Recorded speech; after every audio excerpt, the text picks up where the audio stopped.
La migración ha sido parte de la historia de Estados Unidos.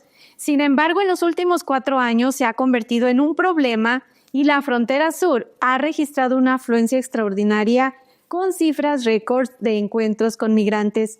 Este incremento ha planteado grandes retos para las organizaciones defensoras de derechos humanos que trabajan para apoyar a una población vulnerable en su paso por la frontera. Gladys Cañas, activista y fundadora de Ayudándoles a Triunfar, una asociación que brinda apoyo a migrantes en la frontera de Matamoros, Tamaulipas, con Brownsville, Texas, nos comparte su experiencia y su labor frente a esta creciente crisis. ¿Qué tal? Buenos días. Estamos con la licenciada Gladys Cañas Aguilar, presidenta y fundadora de la Asociación Civil Ayudándoles a Triunfar, una organización que trabaja con el apoyo a migrantes que llegan a la frontera norte de México, específicamente en la frontera de Matamoros, Tamaulipas, y que intentan cruzar a los Estados Unidos. Gladys, un gusto que estés aquí con nosotros. El gusto siempre es para mí compartir desde mi humilde experiencia todo lo que vivimos en cuestión del tema migratorio. Muchísimas gracias, Gladys. Bueno, para iniciar con esta charla, me gustaría que por favor nos cuentes en tus palabras qué hace la asociación que diriges para trabajar con los migrantes. Bueno, tenemos 13 años trabajando ya con personas vulnerables, especialmente con el tema de migrantes, y de forma asistencial hemos atendido ya de lo largo que va a más de 100,000 personas en cuanto a alimento, artículos de aseo personal, colchas, tenemos un punto de hidratación.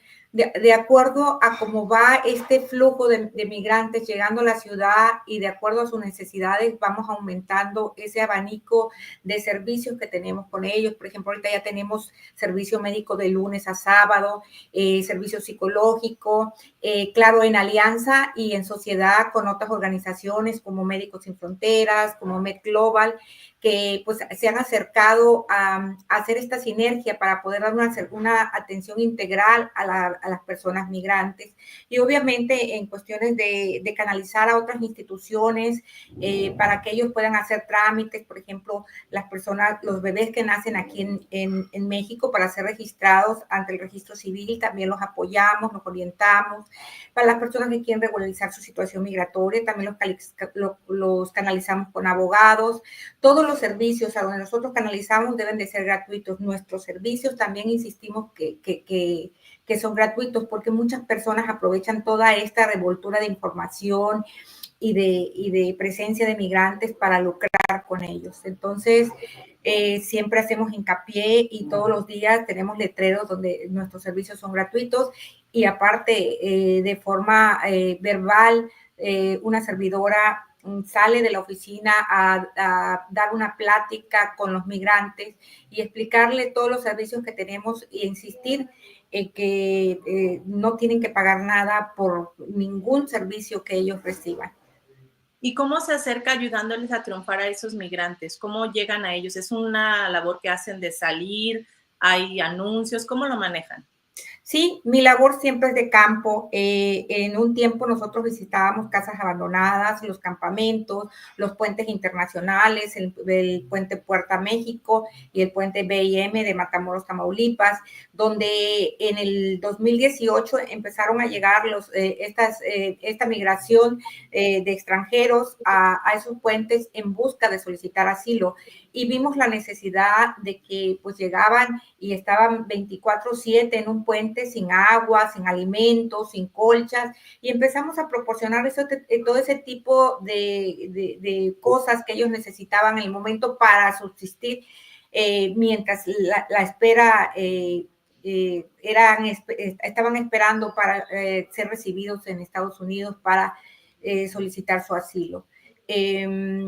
Entonces, siempre nuestra labor ha sido de campo. En los campamentos hemos tratado de motivarlos a que no crucen el río por todo lo que se teje al cruzar el río, por las cuestiones de peligro, por las cuestiones de inseguridad, por las cuestiones incluso de pérdida de la vida. Entonces, una servidora ha apoyado con el equipo, obviamente, ha ido directamente a los lugares donde creemos que puede ser de utilidad nuestras palabras, aunque llega un momento en que es tanta la desesperación de las personas migrantes de alcanzar el sueño americano, que aunque confían en una servidora, ya no escuchan, ya no prestan oídos a nuestras buenas intenciones. Y a veces se molestan, a veces de 100 personas de las que nosotros podamos dar esta información, a lo mejor nos hacen caso 3, 4 personas. Es mínima el número de personas que hacen caso cuando ya están tomando una decisión, como pasó en el 2020, 2021, 2022, que muchas personas decidieron cruzar el río.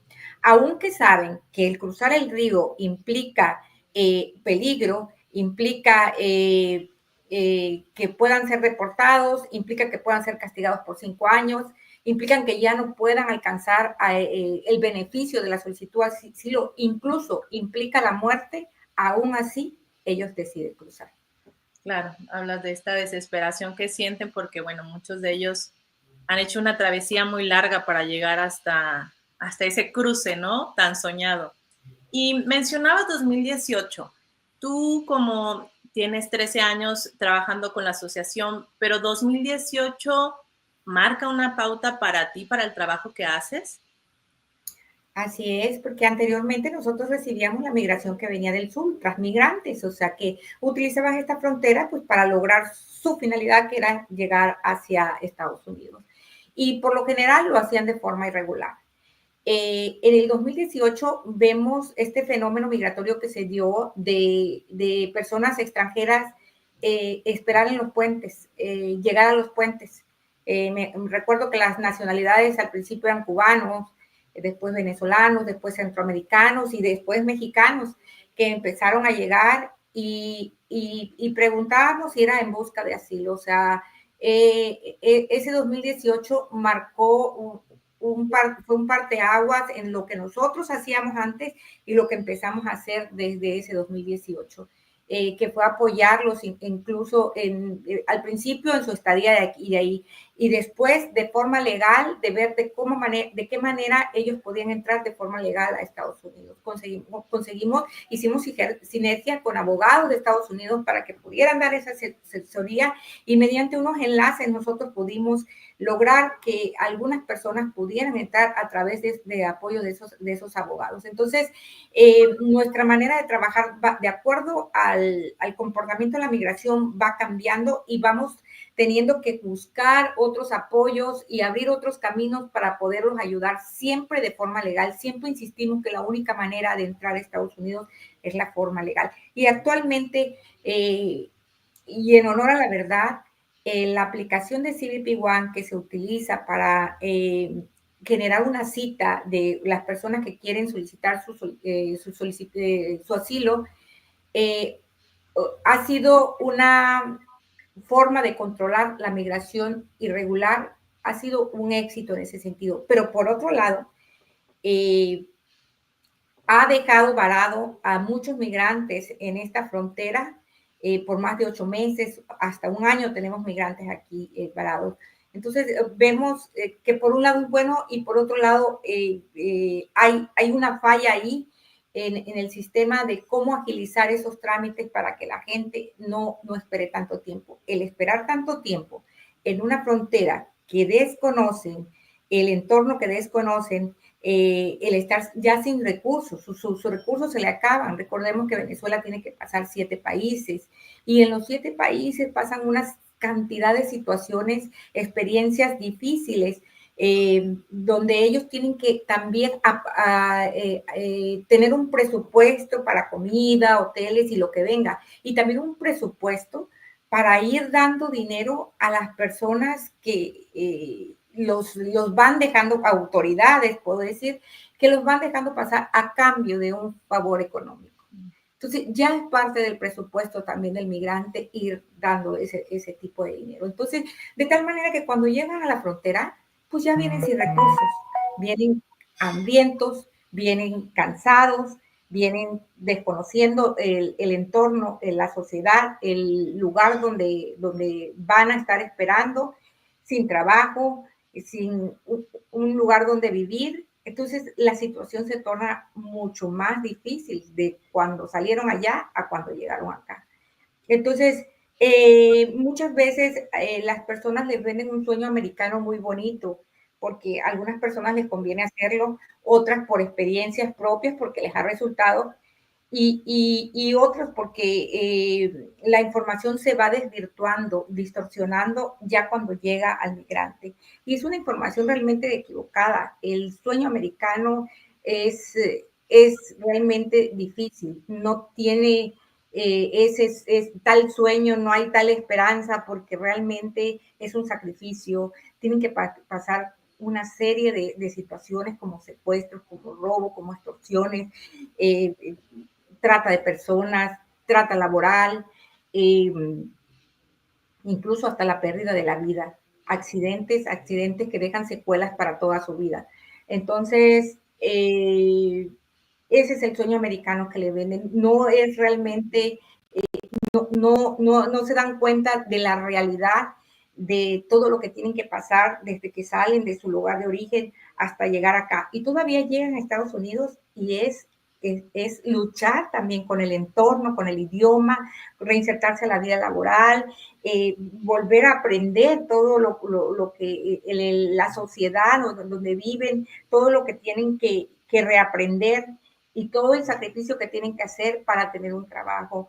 Trabajan, tengo testimonios de personas que trabajan de lunes a lunes, trabajan incansablemente para salir adelante y realmente las personas que entran de forma legal y las personas que entran en forma irregular trabajan con sueldos apenas que se les alcanza porque pues no le pagan el salario justo, son casi esclavizados laboralmente, algunos ya tienen que vivir en situaciones de pobreza porque pues no, tampoco les alcanza para pagar una casa, para pagar luz, agua y todo, y pues su situación se torna más difícil porque tienen gastos ahí y gastos a la familia de origen que dejaron en su país. Entonces, el sueño americano se torna difícil, se torna vulnerable, se torna triste, estresante, porque la familia que dejaron en su lugar de origen, que es su fortaleza, pues también se empieza a cansar. De seguir apoyando emocionalmente, de seguir apoyando incluso hasta económicamente, y se empiezan a cansar a ambos lados. La desintegración familiar que hay, que es muy visible en la migración, afecta también a la familia, a los niños, y el tema de los niños es un tema muy sensible y muy delicado. Entonces, pues vemos que realmente reciben una información distorsionada a lo que es la realidad de las personas que migran. Y esta información distorsionada, Gladys, ¿cómo la está recibiendo el migrante hoy en día? ¿De dónde se informan los migrantes según tu experiencia, según lo que has vivido estando cerca de ellos? Y pues realmente ahorita pues las redes sociales son las que les afectan más porque en los grupos de WhatsApp, en el Facebook, en TikTok, entonces no todo lo que hay ahí es cierto, no todo porque hay personas que realmente están a la casa, a la espera de que una información como esta salga para poder aprovecharse de forma económica de la situación. Entonces, esa es la realidad. Realmente no los ven como seres humanos, y lo he dicho siempre, los ven como mercancías, con personas con las que pueden lucrar y pueden lucrar con una facilidad, porque muchas veces las extorsiones, pues no hay nadie, ellos jamás van a denunciar, jamás van a presentarse a un ministerio público para hacer una denuncia porque tienen miedo. Entonces todo queda impune, no hay justicia para ellos y eso lo saben las personas que lucran y por esa razón también lo hacen más. O sea, aquí hay facilidades de ganar dinero, aquí con esta persona, o sea, no me va a denunciar, no va a haber ningún problema, pues sigo lucrando con ellos. Y la verdad que es una empresa ya muy bien organizada para lucrar con los seres humanos. Y tú, por ejemplo, Gladys, en este trabajo de campo, ¿te has cruzado con este tipo de personajes que abusan de estos migrantes? Pues desgraciadamente sí, y no han sido experiencias gratas. Realmente, si sigo aquí es porque al principio el ayudar a mí, esa palabra se me hacía tan fácil, y por eso entro a este tema de migración, y entro porque pues realmente en el lugar donde yo laboraba es donde conozco la primera reacción de encontrarme con esta cara a cara de la migración. Para mí fue impactante. Entonces, como ahí tenía que cumplir lineamientos y todo eso, pues yo decido fundar un capítulo de Tamaulipas, porque la asociación civil nace en Tabasco. Entonces, el yo encontrarme cara a cara con la migración, y ver las personas deportadas, hombres fuertes, hombres acostumbrados al trabajo duro, hombres proveedores de casa, quebrarse, llorar ante la depresión de la deportación y de que pues toda su vida allá en Estados Unidos y de repente intempestivamente le quitan todo eso que han construido con sacrificio, pues fue para mí impactante. Entonces, el yo ver esa situación me obligó no me obligó, sino que de mi corazón salía hacer algo más por ellos. Y obviamente no es un tema fácil, no es un trabajo fácil, lo sé, ahora lo puedo decir desde el corazón porque he vivido experiencias no gratas, porque he visto cómo abusan del migrante ante una persona como yo tan sencilla que no puede hacer más nada que ayudar porque no soy autoridad, porque no soy una persona que tenga poder o una persona que pueda tomar una decisión para romper de tajo todas esas injusticias que se tejen alrededor de los migrantes. Entonces, pues no ha sido fácil. Si estoy hoy y si sigo hoy trabajando, es porque a lo largo de los años ha sido una universidad de la vida y ha sido algo que me ha dado ese crecimiento como ser humano y que ha sembrado en mí la semillita del servicio y del amor y que es un sentido de vida para mí. Es la razón que sigo y porque el día de mañana quiero no simple ser una madre de familia, no una simple mamá, sino una persona que transmita a mis hijos, a mi entorno, esa semilla del servicio, esa semilla del amor, porque sí lo podemos hacer, sí podemos marcar la diferencia, sí podemos hacer de lo imposible lo posible. Lo sé porque lo he vivido y porque lo he experimentado y porque yo sé que de alguna manera lo estamos logrando. Claro.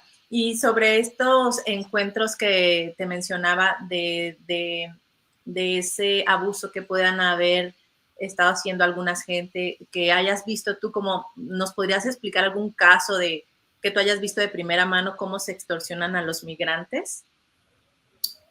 Pues mira, no quiero herir susceptibilidades porque realmente el contarte un poquito de mi historia, pues vas a saber el por qué. Pero sí, el ver autoridades que abusan de ellos por cuestiones de dinero, a cambio de su libertad, al cambio de no ser detenidos, a cambio de incluso cruzar a Estados Unidos, y no solamente es dinero, es el acoso que hay, el intercambio de favores sexuales si no tienen dinero. Entonces, todo eso lo he vivido y lo he visto. He tratado de hacerlo, sí, he tratado de impedirlo, pero como le digo, soy una persona, un ser humano simple, o sea, una ciudadana común que no puede hacer más nada que lo que estoy haciendo ahora. Entonces, esas son las cuestiones que se han vivido y lo viven todos los días desde que entran a nuestro país hasta que llegan a esta frontera. ¿Por qué? Porque los testimonios nos dicen, o sea, cuando son detenidas, cuando son encerradas en un cuarto, qué es lo que pasa, qué es lo que le piden o les quitan sus documentos personales y no se los dan a cambio de algo, ya sea económico o ya sea sexual. Entonces, lo he vivido, lo he visto y lo han contado. Son historias de los migrantes, no son historias mías. Perfecto, muchas gracias, Gladys. Sí, un tema muy sensible a la que se enfrentan, ¿no? Actualmente los migrantes que intentan llegar a Estados Unidos. Gladys, de la gente, de los migrantes que llegan a esta zona de Matamoros, ¿has visto si la mayoría son hombres que viajan solos, son familias? Sabemos que hay una gran cantidad de menores, pero tú, con qué tipo de población te has encontrado más? Bueno, es que depende del año. Si tú me dijeras que en el 2018 nosotros veíamos en su mayoría hombres, y luego avanza y las políticas estrictas, las políticas migratorias estrictas a veces que hay en Estados Unidos, pues empiezan a, por ejemplo, en el 2019 vino el programa Quédate en México y vimos desfilar también hombres con niños y solos, solteros y mujeres solteras. Y ya después veíamos familias. Ya a medida que pasan los años veíamos cómo llegaban las familias. Entonces, ha habido de todo, ha habido de todo. Menores no acompañados también hemos visto, en menor escala, pero hemos visto. En su mayoría son hombres y mujeres y familias que ahorita están viajando para entrar a Estados Unidos por solicitud de asilo. Claro, y mencionabas, bueno, que también fue cambiando la nacionalidad de la gente que veía, ¿no? Cubanos, venezolanos. Actualmente sabemos que viene gente de todo el mundo. ¿Tú con quién te has encontrado? ¿Qué tipo de nacionalidades, además de las que ya mencionabas? Bueno, pues tenemos cubanos, venezolanos, salvadoreños, hondureños, guatemaltecos, nicaragüenses, de África, de Rusia, algunos de Nigeria y República Dominicana, incluso de Costa Rica, de Colombia. En su mayoría esas han sido las nacionalidades que ahorita recuerdo que han estado haciendo presencia en nuestras oficinas. Perfecto. Incluso puede haber otras nacionalidades, pero las que nosotros atendemos han sido, de lo que yo recuerdo, esas nacionalidades. Perfecto. Bueno, en este tema de la migración, ¿no? En este nuevo panorama donde tenemos una nueva administración que va a tomar el poder para enero de 2025, ¿no? La administración Trump, que ha sido muy vocal con el tema migratorio, ¿no? Prometiendo cerrar fronteras, continuar con la construcción del muro y una de las más polémicas, la deportación masiva, ¿no? Con que, bueno, se vino manejando toda su candidatura y que ha seguido manteniendo en la actualidad ya como presidente electo. ¿Qué impresiones has recolectado, ¿no? Sobre la entrada de esta nueva administración en los migrantes que se encuentran actualmente en la frontera? ¿Has podido hablar con ellos? ¿Te han expresado alguna preocupación sobre la nueva administración que está por tomar la Casa Blanca? Es ahí donde te digo que se viene distorsionando la información. Algunos nos hablan preguntando si se van a cerrar las fronteras, otros nos hablan si en realidad va a haber esa deportación masiva, otros nos hablan desesperados preguntando de qué otra manera pueden entrar a Estados Unidos. Y es ahí cuando empieza esta revoltura a que las gentes que sin escrúpulos, que van a aprovechar esta situación, empiezan a lograr un número alto de citas de CBP One apócrifas han estado apareciendo en nuestra oficina. O sea, gente que paga por una cita rápida y que al llegar a la frontera, llegar con las autoridades, ellos ven que es una cita falsa. Entonces, el número ha aumentado, el incremento de personas estafadas ha aumentado y la desesperación, la ansiedad, el estrés, también ha aumentado en ellos. O sea, la gente, hay un vínculo en la gente que está aquí y la gente que está en Estados Unidos. Tienen familia, tienen hijos, y la desesperación por esa separación los está haciendo que tomen decisiones equivocadas. Ahorita tenemos ya también testimonios de personas que han cruzado el río y que han sido deportadas. ¿Por qué? Porque desde la orden ejecutiva de Biden, que se implementó en junio, que ninguna persona puede entrar de manera irregular porque va a ser castigada por 5 años, porque no van a tener derecho a asilo. La única forma de entrar a Estados Unidos es a través de esta aplicación, de la aplicación CBP One. La única forma ordenada, ilegal y humana de entrar a Estados Unidos es a través de esa aplicación. Lo hacemos mucho énfasis porque a pesar de todo el rumor que se oye, de todas esas noticias alarmantes, de ese discurso incendiario del presidente electo, tienen que acatarse y apegarse a la aplicación de CBP One. Claro, claro, qué interesante, ¿no? Sí, cómo estos más agentes empiezan a aprovechar, ¿no? De la desesperación que de por sí, sin haber estas previas promesas de políticas, ya los migrantes están en un estado de estrés. Imagino que con esta nueva situación se crece aún más, ¿no?